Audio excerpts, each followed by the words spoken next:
Welcome in and welcome back. We're here for the Weekly Investor, number 8, I believe. Basically 2 months of doing this now.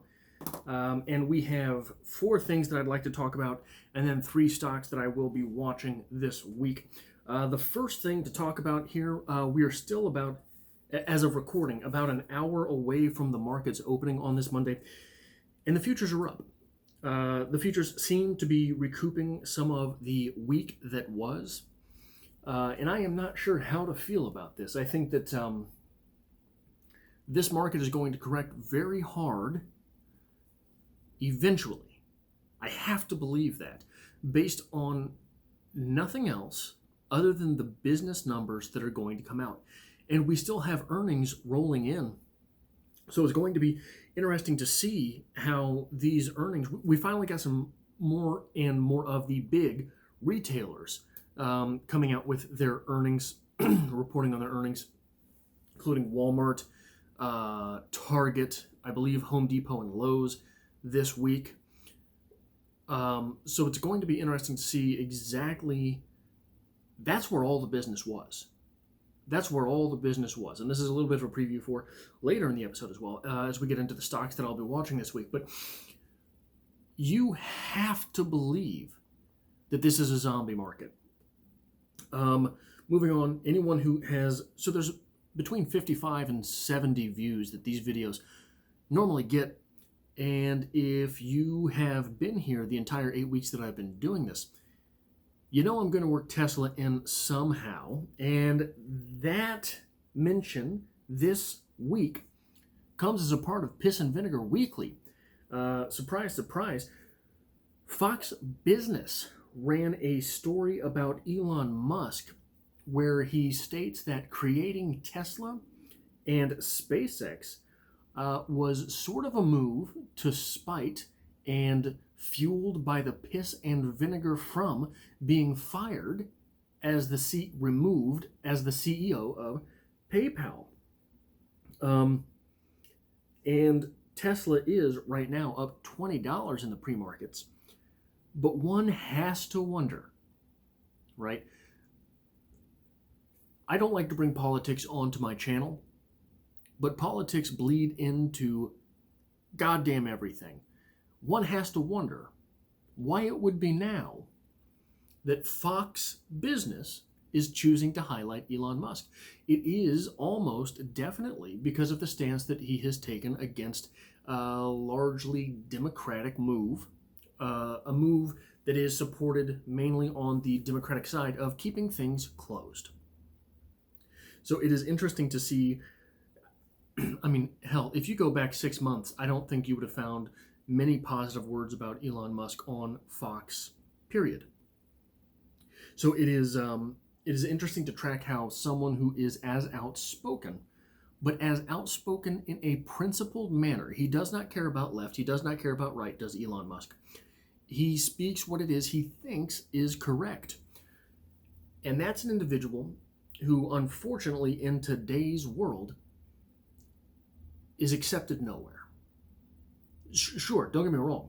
The Elon Musk fanboys, myself included, are going to be there regardless.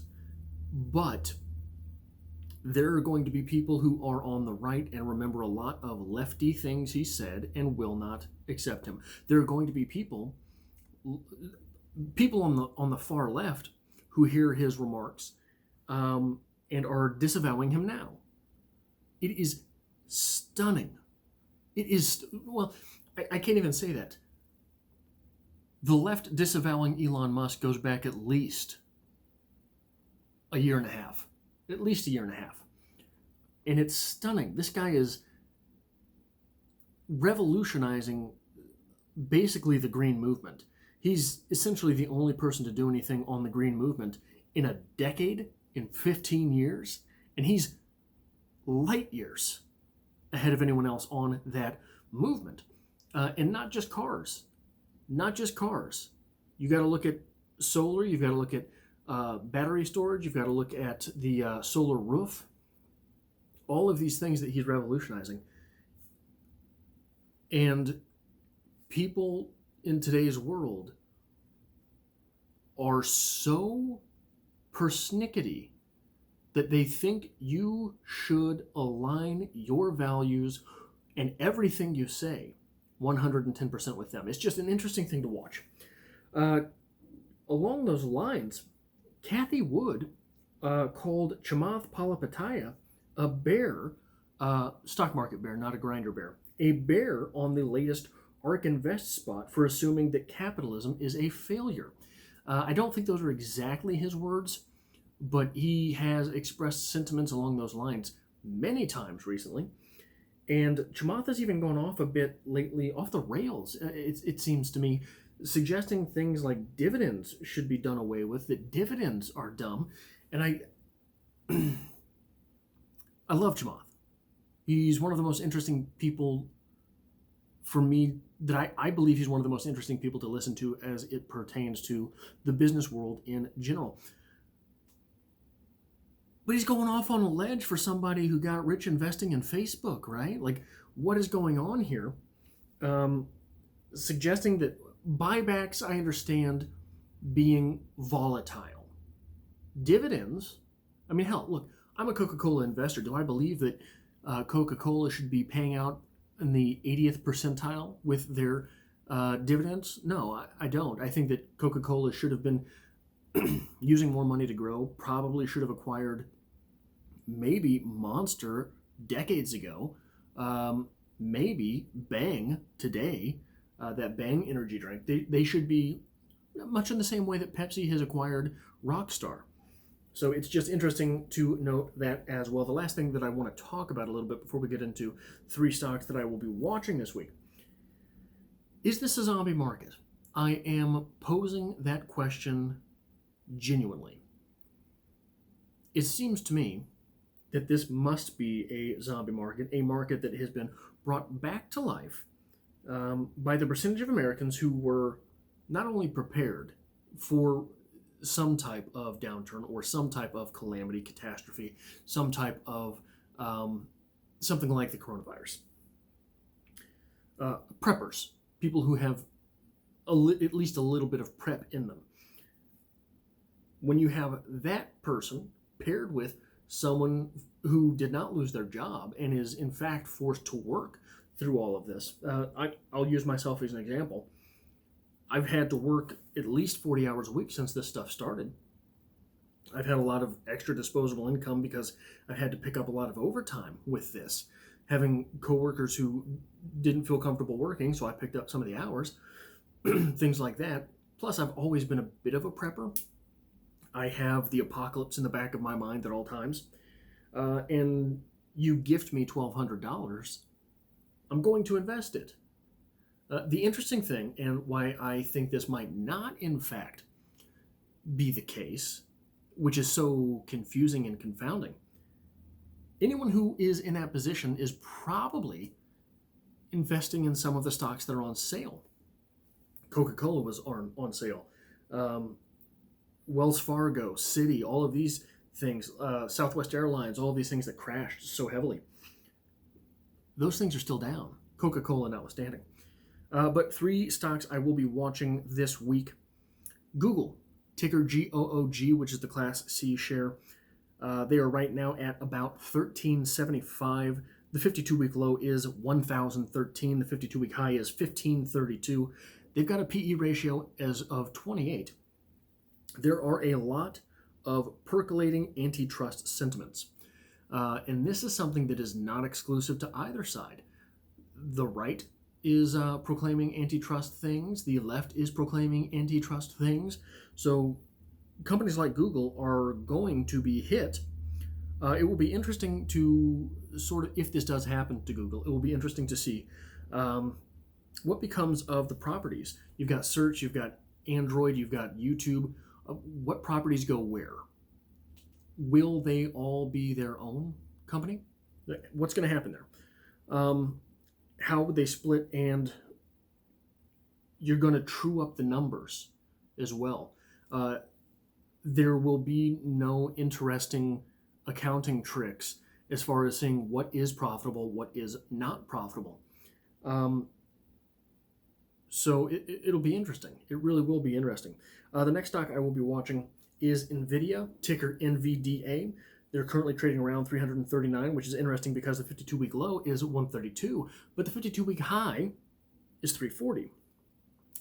I have stayed away from these stocks largely because this is the winner, and they only pay a 0.19% dividend, and they're not a new company. Like this company's been around for a while, but they are reporting earnings this week, and they're up big pre-market, but they have conflicting headlines about this company. Lawsuit about crypto mining business, and then on the other side, NVIDIA has unleashed the most powerful AI system ever. Plus, they are now moving away from Intel, trading in Intel business for AMD business. So it's going to be interesting to see exactly what is happening on this front, exactly where this company is going. And can the lawsuits about crypto, concerning crypto, be overshadowed by the potential payday, which is the AI market? And who are they teaming with on AI? How's that going to work? The final stock that I will be watching this week is Walmart, ticker WMT, as stated earlier. This is one of the necessaries, one of the necessary businesses that was able to stay open. They too report earnings this week. They're trading around 126. The 52-week low is 99.91 to be exact, and the 52-week high is around $133.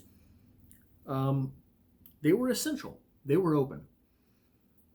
They are neck and neck, business-wise and ticker-wise, with Target, ticker TGT. Target is currently trading at $121.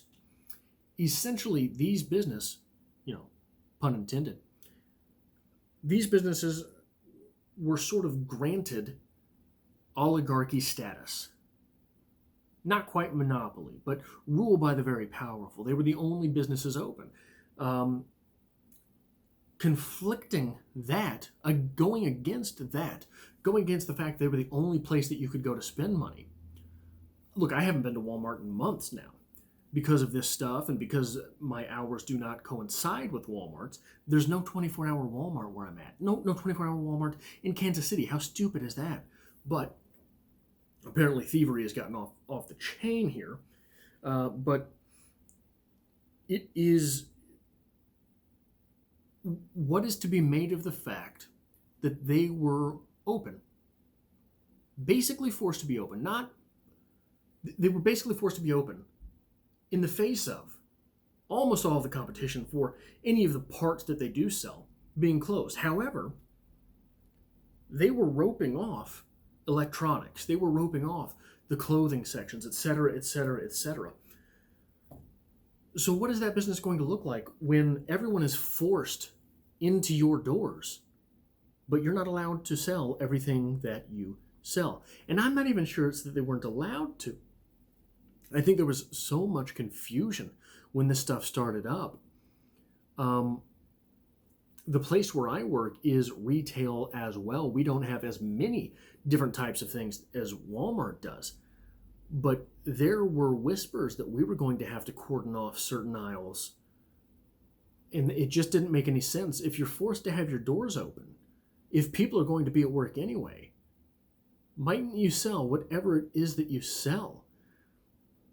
What happens to the people in the middle of a pandemic who bust through their one pair of remaining work pants and they have to go to work too? It was just madness to see this. So it's going to be interesting to see what happens with their numbers.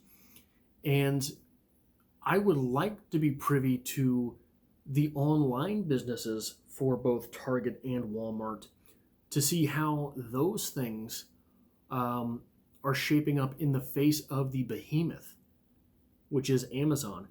Ironically, another company which is facing antitrust type talks. So that is all for this week's Weekly Investor. 4 stories and 3 stocks. I hope to hear from you in the comments section about whether or not this is a zombie market and feelings on that. But that is all I have for this week. I hope to see you next week, next Monday, for the Weekly Investor 9.